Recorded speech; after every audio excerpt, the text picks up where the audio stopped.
RSSന് ഡൽഹിയിൽ പുതിയ ആസ്ഥാന മന്ദിരം. കേശവ് കുഞ്ച് എന്ന് പേരിട്ടിരിക്കുന്ന ആസ്ഥാന മന്ദിരത്തിൽ 12 നിലകളിലായി 300 മുറികളാണ് ഉള്ളത്.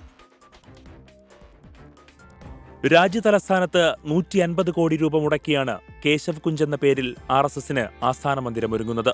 3.75 ഏക്കറിൽ 5 ലക്ഷം സ്ക്വയർ ഫീറ്റ് വിസ്തൃതിയിലുള്ള ഓഫീസ് രൂപകൽപ്പന ചെയ്തത് ഗുജറാത്ത് സ്വദേശിയായ അനൂപ് ദവെ.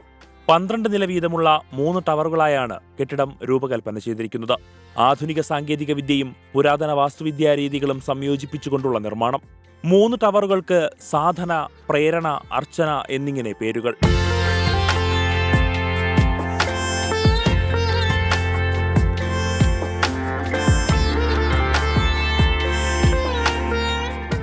ആസ്ഥാന മന്ദിരത്തിനകത്ത് ആശുപത്രി, ലൈബ്രറി ഉൾപ്പെടെ എല്ലാവിധ സൗകര്യങ്ങളുമുണ്ട്.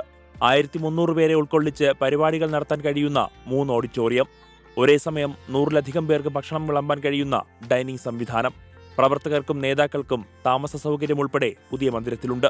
ആസ്ഥാന മന്ദിരത്തിന് മുന്നിലായി RSS സ്ഥാപകൻ ഹെഡ്ഗേവാറിന്റെ പ്രതിമയും സംഘടനയുടെ കൊടിയും സ്ഥാപിച്ചിട്ടുണ്ട്. 75,000 പേരിൽ നിന്ന് പണം സംഭാവനയായി സ്വീകരിച്ചാണ് കെട്ടിടത്തിന്റെ നിർമ്മാണം. 2018 ആരംഭിച്ച കെട്ടിടത്തിന്റെ പണി 8 വർഷങ്ങൾ കൊണ്ടാണ് പൂർത്തിയാക്കിയത്. ദേശീയതലത്തിൽ RSSന്റെ ഭാവി ചർച്ചകൾക്കും തുടർ പരിപാടികൾക്കും ഈ ആസ്ഥാന മന്ദിരമായിരിക്കും വേദി. 24 ഡൽഹി.